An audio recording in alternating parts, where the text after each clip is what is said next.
6장 사도행전 6장 8절로 15절 말씀 본문을 읽겠습니다.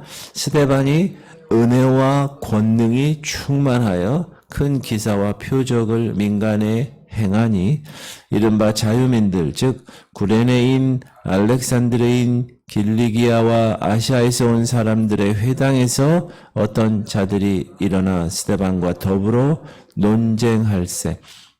스데반이 지혜와 성령으로 말함을 그들이 능히 당하지 못하여 사람들을 매수하여 말하게 하되 이 사람이 모세와 하나님을 모독하는 말을 하는 것을 우리가 들었노라 하게 하고 백성과 장로와 서기관들을 충동시켜 와서 잡아가지고 공회에 이르러 거짓 증인들을 세우니 이르되 이 사람이 이 거룩한 곳과 율법을 거슬러 말하기를 마지 아니하는도다. 그의 말에 이 나사렛 예수가 이곳을 헐고 또 모세가 우리에게 전하여 준 규례를 고치겠다 함을 우리가 들었노라 하거늘 공회중에 앉은 사람들이 다 스데반을 주목하여 보니 그 얼굴이 천사의 얼굴과 같더라. 아멘. 스데반은 이제 구제로 인해서 예루살렘 교회에 문제가 생겼을 때 사도들에 의해서 최초로 선출되어서 안수받은 7 집사 중에 한 명입니다. 스데판이 라는 이름의 뜻은 면류관, 이 관이라는 뜻입니다. 관. 그 경기에서 이기면 관을 주잖아요. 그 관. 스테파노 이렇게. 그는 자기 이름처럼 아름답게 순교하고 최초의 순교자가 되어서 하나님이 허락하신 그 면류관을 받게 됩니다. 스데반은 오늘 본문 보니까 지혜가 많은 사람이라고 얘기했고 특별히 그가 복음에 대해서 아주 논지를 가지고 논리적으로 이야기할 때 구약 성경에서 예언한 그 메시아가 바로 예수 그리스도라는 그 복음을 이야기할 때 그 대적자들 유대인들과 뜨거운 변론을 하게 됩니다. 이른바 자유민들 즉 구레네인, 알렉산드레인, 길리기아와 아시아에서 온 사람들의 회당에서 어떤 자들이 일어나 스데반과 더불어 논쟁할세. 스데반이 지혜와 성령으로 말함을 그들이 능히 당하지 못하여 복음을 핍박하는 유대인들이 스데반과 변론을 했는데 스데반을 이기지 못하는 거예요. 그러니까 뒤집어 씌우는 거죠. 거짓으로 모함해서 사내들인 공회에 고발해서 재판을 받게 합니다. 죽이려고 그런 거죠. 그 결과 스데반은 순교를 당하게 됩니다. 하나님께서 왜 예루살렘 교회에 스데반이라는 집사를 선택하셨을까? 그렇죠? 우리 지구촌 성결교회에서 하나님이 왜 여러분을 선택하셨을까? 하나님의 나라에서 하나님께서 목사로 또 장로로 권사로 집사로 성도로 왜 선택하셨을까? 오늘 스데반이 선택받은 이유는 그가 가지고 있는 아름다운 믿음 때문입니다. 그가 영광스러운 순교자가 된 것도 오늘 사도행전에서 보면 자세하게 그의 인물됨을 우리에게 알려주고 있는데 첫 번째 그는 믿음이 충만한 사람이라고 성경은 이야기합니다.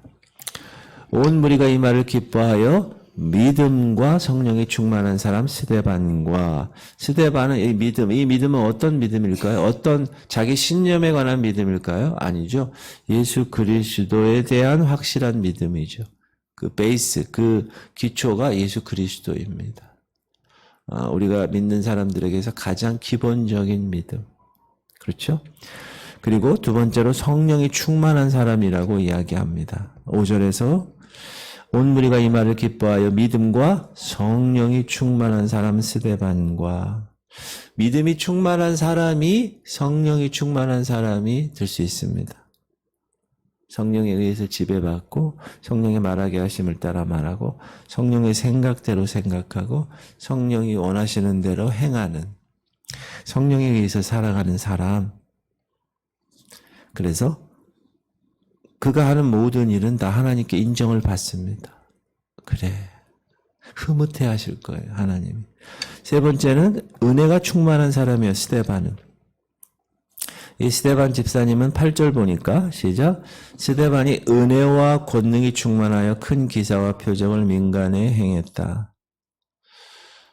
여러분, 요 은혜가 충만하고 권능이 충만했다. 예수님이 그러셨어요. 예수님을 요한복음에서는 이렇게 얘기하죠. 말씀이 육신이 되어 우리 가운데 거하심에 우리가 그의 영광을 보니 아버지의 독생자의 영광이요 은혜와 진리가 충만하더라. 예수님처럼 스데반도 은혜가 충만했다고 성경은 기록. 여러분 은혜가 충만하세요? 여기에 은혜가 막 충만한 사람은 항상 그 모습을 보면 알 수가 있습니다. 감사합니다. 할렐루야. 아유, 그럼요. 이런 말투부터가. 예수님을 닮은 사람들. 그 중에서 우리 오늘 본문의 스데반 집사님. 그는 예수님하고 너무 비슷한 점이 많아요. 은혜가 충만했고 또 돌에 맞아 순교당할 때 열받아가지고 너희들 왜 나를 돌 던져? 이렇게 하지 않고 아버지 저들이 자기들이 하는 일을 알지 못합니다. 예수님도 똑같이 그런 얘기 하셨죠. 그러니까 예수님을 닮은 사람이 스데반 집사님. 여러분들 예수님 닮기를 바랍니다. 우리가 찬양할 때도 예수님 닮기 원하네 뭐 찬양하고 뭐 이렇게 하는데 실제 모습은 생애 삶의 열매는 그렇지 않은 경우가 많은데 항상 의식하며 살아가세요. 스데반 집사님도 예수님처럼 은혜가 충만했다. 그 다음에 권능이 충만했다.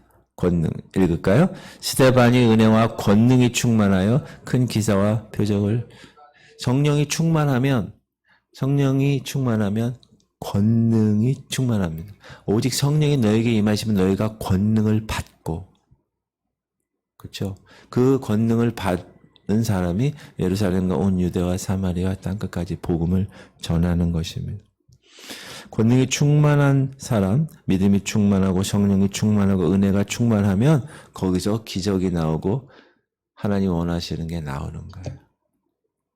저는 우리 모든 공동체에 속해 있는 여러분들이 다 이렇게 스데반 집사님처럼 권능이 충만하기를 축복합니다. 대적자 유대인들은 이 스데반 집사님에 대해서 모함을 했는데 서너 가지예요. 모세와 하나님을 모독했다는 거예요. 사람들을 매수하여 말하게 하되 이 사람이 모세와 하나님을 모독하는 말을 하는 것을 우리가 들었노라 하게 하고 돈 주고 사람을 사서 이렇게 얘기했죠. 모세를 모독했다는 것은 모세는 율법을 얘기하는 거죠. 그러니까 율법에 대해서 율법을 모독했다. 왜 그랬냐면 스데반이 이제 이렇게 지혜롭게 성령이 충만해서 은혜에 충만해서 이야기할 때 사람의 구원은 율법에서 나오는 것이 아니에요. 복음을 얻어야 구원을 받을 수 있어요. 그렇게 말한 것에 대해서 율법이 된 게 아니라고 모세를 모함했구나. 이렇게 이제 얘기가 된 거죠. 율법은 하나님께서 우리에게 주신 선물인데 그것은 뭐라고 그랬죠? 엑스레이라고 그랬죠. 엑스레이. 여러분이 뭐 하다가 갈비뼈가 여기가 다쳤어요. 이게 부러졌는지 어쩌는지 몰라요. 이 안에 있어서. 그래서 병원에 가죠. 병원에 가면 의사가 딱 보더니 엑스레이 한번 찍으시고 얘기하시죠. 그래요. 그럼 엑스레이 찍으면 여기 3번 갈비뼈가 부러졌네요. 4번 갈비뼈도 금이 갔네요. 이렇게 진단을 하잖아요. 그게 율법이라. 살인할 때 그 살인이 죄가 아니었고 간음할 때 간음이 죄가 아니었는데 율법을 주심으로 사람을 죽이면 죄구나. 간음하면 죄구나. 도둑질하면 죄구나. 그걸 알게 되는 거죠. 그러나 율법이 그 갈비뼈 부러진 거를 엑스레이가 갈비뼈 부러진 거를 치유할 수는 없죠. 진단만 할 수 있어요. 처방은 할 수 없어요. 처방은 보호대를 차고 한 달간 있으세요. 약을 드시고 이게 처방이에요. 이게. 그러니까 율법으로는 구원을 못 받죠. 왜? 율법에 대해서 흠이 없는 사람 아무도 없어. 우리는 율법에 다 저촉이 돼요. 그래서 예수 그리스도께서 율법을 완성하시기 위해서 오신 것이잖아요. 그리고 율법을 모독했다, 모세를 모독했다, 그리고 하나님을 모독했다. 그렇게 여기서 하나님을 모독했다는 거는 왜 그랬냐면 스데반이 구약에서 얘기한 그 메시아 그분이 바로 이 예수님이야. 그리고 예수님도 하나님의 아들이야. 이렇게 말한 것에 대한 모함을 받은 거죠. 유대인들에게 있어서는 유일신 하나님만 있는데 하나님의 아들이라는 것은 하나님과 동등된 존재를 의미하기 때문에 신성 모독했다는 거야. 하나님을 모독했다. 그래서 스데반이 아버지와 아들은 하나야. 이런 내용의 설교를 듣고 나서 유대인들 대적자들이 용납할 수가 없는 거예요. 그래서 돌로 쳐 죽이죠. 유대인의 법에 의해서 신성 모독한 사람들은 죽일 수 있으니까. 더군다나 스데반은 사람의 죄는 예수 그리스도의 피로서만 사함을 받을 수 있어. 이게 복음이죠. 그렇죠? 그러니까 율법을 존중히 여기는 유대인들에게 있어서는 이 말이 용납할 수 없는 망언입니다. 망언. 그럼 스데반 집사님이 율법에 능통한 유대인들을 상대로 어떻게 그렇게 논증을 하고 변론을 해서 그들을 이길 수 있었을까? 그에 대해서 10절에서는 스데반 집사님이 지혜와 성령으로 말했다고 얘기. 시작. 스데반이 지혜와 성령으로 말함을 그들이 능히 당하지 못하여. 이 성령의 지혜는 세상에서 배우는 지식과는 다릅니다. 지혜와는. 이것은 하나님의 말씀에서 얻을 수 있는 것입니다. 복음의 지혜는. 하나님의 말을 듣지 않는 사람들, 그 말씀을 잘 알지 못하는 사람, 우리가 세상의 지혜나 지식에 대해서도 잘 알지 못하는 사람을 무식한 사람이라고 그러잖아요. 배우지 못한, 알식자, 없을 못자 써서 아는 것이 없는 사람. 그런데 하나님의 지혜에 무식한 사람이 있다는 거예요. 사랑하는 성도님들, 세상 지혜가 부족한 것은 사실 부끄러울 바가 아닙니다. 그러나 하나님의 지혜에 부족하면 안 됩니다. 그러므로 매번 공예배에 나와야 되고 매번 하나님의 말씀을 드셔야 됩니다. 영적인 이 꼴을 큐티를 통해서 공동체 성령 읽기를 통해서 자기만의 경건 훈련을 통해서 계속 노출돼야 돼요. 그래야 우리가 하나님의 사람으로 살아갈 수가 있어요. 이 세상에서. 그래서 세상의 지혜가 부족한 것은 환경에 따라 그럴 수 있죠. 저희 아버님, 어머님도 보통 학교밖에 못 나오셨어요. 그리고 황해도에서 피난 나오셔가지고 많이 배우지 못하셨어요. 그러나 그거는 부끄럽지 않아요. 우리 사남매 잘 키우시고 신앙 훈련 잘 시키셔서 아들 3명이 다 목사가 됐고 또 하나님의 일을 위해서 최선을 다해요. 그래서 저는 저희 아버지, 어머님을 보면 존경스러워요. 세상의 지혜가 없어도, 배운 학식이 없어도. 그러나 하나님의 지혜는 그러면 되지 않는다. 여러분, 하나님의 지혜에 충만하시기 바랍니다. 말할 때도 그렇고 생활할 때도 그렇고. 그리고 스데반 집사님은 성령으로 말씀을 전했다는 거예요. 성령으로. 성령으로 말함을 그들이 능히 당하지 못했다. 성령으로 전했다는 말은 성령의 권능으로 전했다는 말입니다. 하나의 말씀은 좌우의 날선 어떤 검보다도 예리하여, 그죠? 좌우의 날이 섰어요. 여기 날에서. 시칼은 한쪽에만 날이 서지만 여기 좌우의 날이, 그 검이죠, 검. 그 찌르는 용이죠.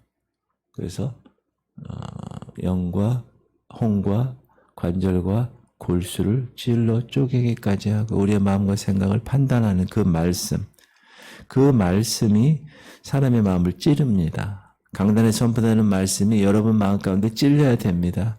그래서 살아있어서 그 능력으로 우리가 어찌할꼬. 그래서 죄에 대해서 자꾸 노출되고 그걸 보면서 회개해야지. 이것이 계속 반복이 돼야 되는 게 신앙생활입니다. 그래서 성령으로 전달되고 성령으로 이 강단에서 선포될 때 그때 마음의 찔림이 되는 거예요. 성령의 예리한 검이 되어서 말씀이. 그래서 저를 위해서 기도해 주셔야 됩니다. 항상. 권능으로 성령의 권능으로 말씀을 전할 수 있게. 그리고 그 권능으로 말씀을 전할 때 그 말씀이 이 머리가 아니라 이 마음에 새겨지는 겁니다. 사도들은 언제나 성령 충만한 상태에서 말씀을 전했어요. 그래서 사람들의 마음이 찔렸고 우리가 어찌할꼬 너희가 각각 회개하여 죄 사함을 얻으라. 그리하면 성령을 선물로 받으리니. 그렇기 때문에 백성들이 호응을 했고 믿는 자의 수가 날마다 더해진 것입니다. 오늘 본문의 스데반 집사님의 토론의 주제는 뭐냐? 예수 그리스도입니다.